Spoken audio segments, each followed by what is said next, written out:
Okay, class, mag-a-announce ako ng scores. Scarlett, 20/20 ka. Yes, perfect. Pero -5 ka na kasi. Ganyan yung tsura mo. Ano? Cheska, 15/20 ka lang. Hala, hindi siya perfect. Pero dahil may face card ka, +5 ka sa akin, kaya perfect ka na. Akala ko din ako perfect eh. Face card never decline. Bakit may plus points yung pagiging face card ni Cheska? Tapos ako may minus? Porket ganito yung tsura ko? Pinagpuyatan ko yung exam na yan. Oops, may bitter dito. Hindi mo naman kasi magigets yun kasi wala ka nun. Hi ate, pabili ako ng kwek-kwek. Nakikita mo ba tong pila na to? Pumila ka! Ay, sorry. Sige, pipila ako. Ate, isa nga pong kwek-kwek. O eto be, libre na lang yan para sa'yo. Thank you ate, you're the best. Ano yun? Ako pinapila mo tapos si Cheska di na pumila. Hindi mo ba alam na VIP dito ang may face card? Bakit? Meron ka ba nun? Face card pa lang gusto nyo ha. Bibigyan ko kayo ng face card. Okay class, mag-exam tayo. Cheska, exempted ka na sa exam kasi may face card ka. Good luck guys ha, huwag niyo masyadong galingan. Ma'am, exempted din ba ako? Dame un que, Scarlett? un que. Grabe ang face card! Exempted ka na rin, Scarlett! Thank you, ma'am! Ako lang dapat ang face card dito sa room. Ako ang tunay na face card. Anak, bilan mo ako ng tubig na sa 7-Eleven. Bilis na! 7-Eleven? Ah, sige, Nay! Nay, alis na ako, ah! Ba't may dalang maleta yun? Ano naman trip ng babaeng to? Manood na nga lang ako. Wow, ganito pala itsura ng airport. Ang ganda. Ganito pala feeling sumakay ng airplane. Eto ba yun, yung 7-Eleven? Teka, anong oras na? Bakit di pa umuwi yung babaeng yun? Ayan, ito yung pinapabili ni nanay. Tawagan ko na nga. Ay, hello, Nay. Eto na, nabili ko na yung pinapabili mo. Asa ka na, ha? 7-Eleven, di ba, Nay? Oo, 7-Eleven. Diyan lang sa may kanto. Ay, akala ko kahit sa 7-Eleven. Ha? Nasa ka ba? Sa Japan. Ha? Japan?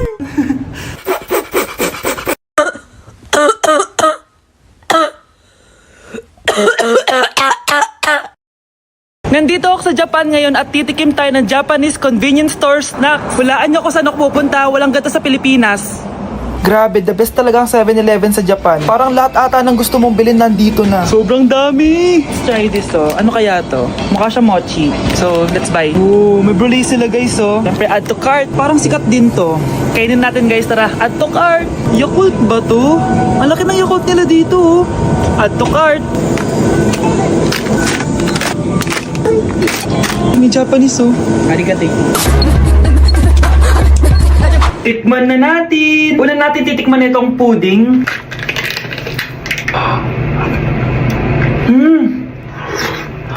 Lasa siyang lotion. Lasang lotion na! I'll give it 6 out of 10. Next, chips na lasang spinach pizza. Parang maanghang siya. Kalasa nga guys. Sarap. 7 out of 10 to. Kamay. Sa mga drinks naman, so first, ito. Alam niyo yung sa Kmart, yung banana na nalagay ko dyan. Ganun yung lasa niya, pero hindi masyadong matamis. So, 7 out of 10. Favorite. Next, ito guys, super cute na ito, kaya kinuha ko. So, parang siyang mochi. Pero di ko alam kung ito, wala kasi siyang English subtitle. Ang cute niya! Tapos amoy sabon.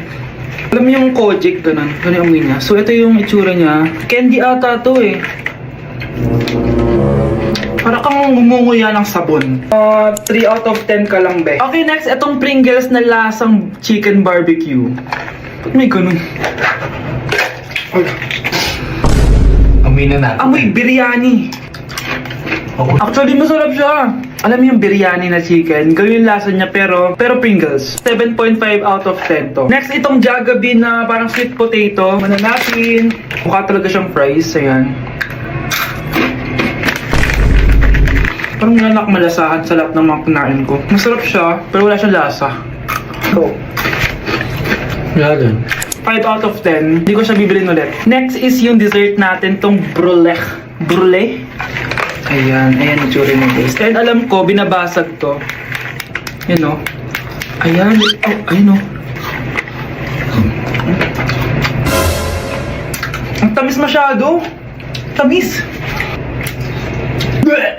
Ano? Favorite niya to eh. Okay, last natin is yung Yakult. Lasang Yakult. Na mas marami lang. So yun lang naman. Kung gusto nyo ng part 2, mag-rate pa ako ng ibang Japanese food dito. So comment lang kayo sa baba. Nasa Japan pa rin ako at titikim tayo ng Japanese convenience store food part 2. Hulaan nyo guys kung nasaan ako. Walang-wala na ito sa Pilipinas, promise. Hindi talaga pwedeng wala akong mabili tuwing pupunta ako dito sa Family Mart. Tignan nyo naman, parang lahat gusto mong itry, di ba? Guys, may nakita ko. Parang may ganito ako. Okay pa ba to? Parang panis na. Add to cart. Guys, mukhang masarap to. Oh. Add to cart natin to. Guys, nakita ko kanina ang daming Japanese na kumakain nito. So, add to cart natin to. Guys, parang masarap din to. Oh. Pamichiki. Add to cart.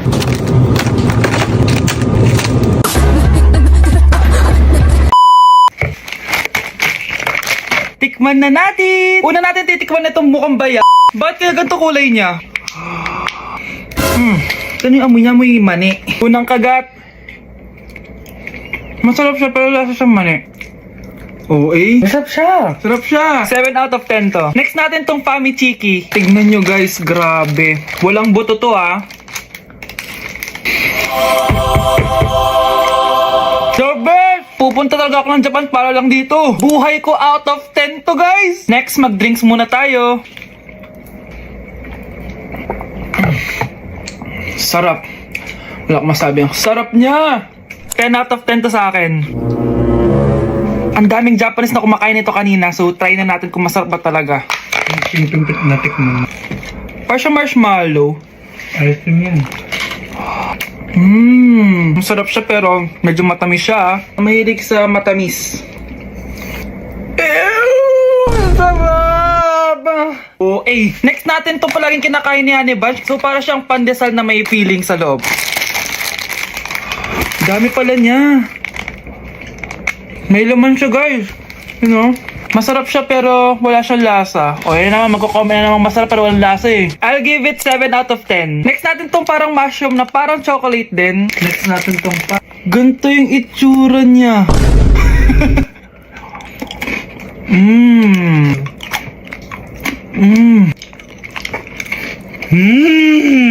Uy talaga. Masarap to guys, 9 out of 10. Okay guys, last natin tong soy sauce flavored moisturized crackers. So lasa siyang toyo. Tikman na natin. Amoy singit. So ganito yung itsura niya. nga, may singit. Wag nyo try guys. 1 out of 10 lang to.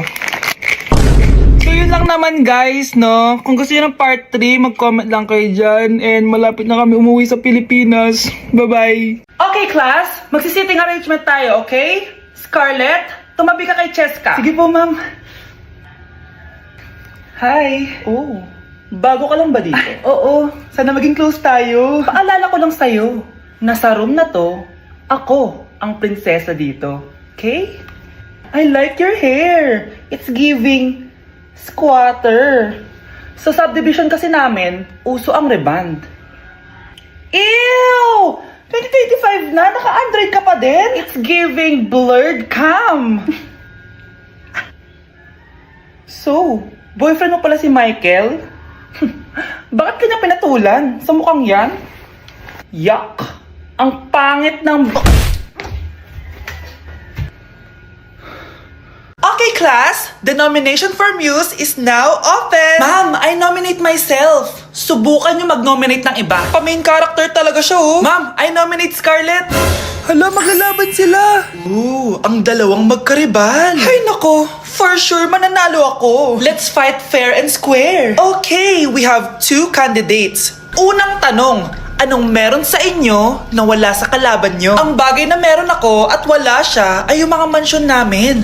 Mamahalin namin na sasakyan, mga luxury bags, for sure wala siya nun. Ang bagay na meron ako at wala siya ay ang mga taong nagmamahal at sumusuporta sa akin. My family, my friends. Walang kwenta ang yaman kung walang nagmamahal sa'yo. Oh, bird! For my final question, bakit ikaw ang deserving maging muse? Obvious naman, di ba? Maganda ako, sexy ako. Ano pa bang hahanapin niyo sa akin? I believe that being a muse is being a good role model. I am confidently beautiful to show the classroom, the school rather, that I have what it takes to be a good role model. And I thank you. We love you, Scarlett! Itaas ang kamay kung boto kay Cheska. Okay? Itaas ang kamay kung boto kay Scarlett. Okay, Cheska! Panalo ako! Pwede ka na bumalik sa upuan mo! Meron na tayong bagong muse! Si Scarlett! Deserve!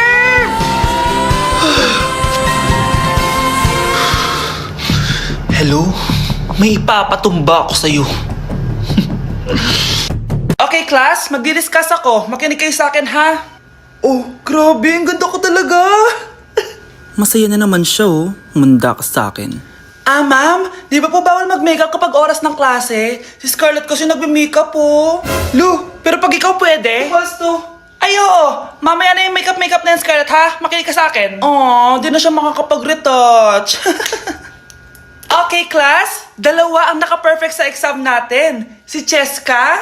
Expect ko naman na perfect ako eh. At si Scarlett. Perfect din ako. Talagang nilalabanan ako ng babaeng to. Patingin na test paper mo. Ma'am, di ba wrong spelling is wrong? Mali yung pneumonia niya oh. Walang P sa una. Ha? Ay, oo nga. Kulang ng P. Hindi ka na perfect, Scarlett, ha? Ayan, ako na ulit ang highest dito sa klase. Kontrabida talaga tong si Samantha sa buhay ko. Bakit di nagre-reply yung jowa ko? Saan na ba yun? Tagal naman ni Scarlett. Saan na kaya yun? Hi, Miguel! Oh, Samantha, samahan mo naman ako sa kantin. Libre kita. Di pwede. Hinihintay ko yung jowa ko. Ha? Nasaan na ba yun? Yay! Sasamahan mo ako!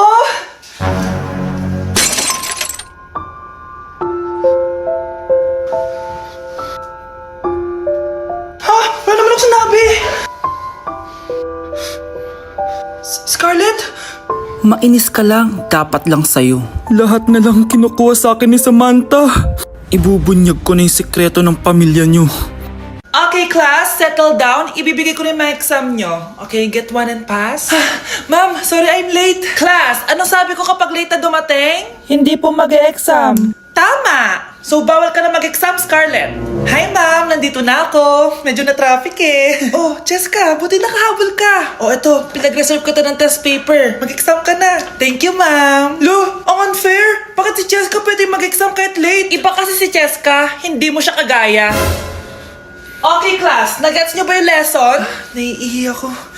Ma'am, may I go to the CR? Kita mo nag-lesson ako, di ba? Makakahintay ang ihi mo. Tapos kapag bumagsak, magreklamo. Ma'am, pwede ba ako mag-CR? Sure, Cheska. Umihi ka na. Take your time, ha? Yay! Thank you, ma'am. Ma'am, may favoritism ka. Kapag si Cheska, pwede. Ano ba meron sa kanya? Basta. Pwede ba? Huwag kang bastos. Nag-discuss ako, di ba? Okay, class. Next topic. Okay, class. Ang bagong top 1 dito sa klase ay si Cheska. Ha? Ma'am, paano siya naging top 1? Eh, ako yung pinakamataas na grade sa aming dalawa. May mga special grades kasi siya at wala ka nun. Anong special grades? Yan ba yung pagbibigay sa'yo ng pera ng magulang ni Cheska? Kaya siguro favorite mo siya. Anong pinagsasabi mo, Scarlett? Alam ko namang mahirap tanggapin na natalo kita. Hindi ka patitigil, Scarlett, ha? Gusto mo dalhin kita sa principal's office? Sige, punta tayo sa principal's office. Ipapakita ko lang tong chat nyo ng magulang ni Cheska. Ito ebidensya oh. Nagbigay sila ng 100,000 sa'yo. Burahin mo yan! Humanda kayong dalawa sa akin.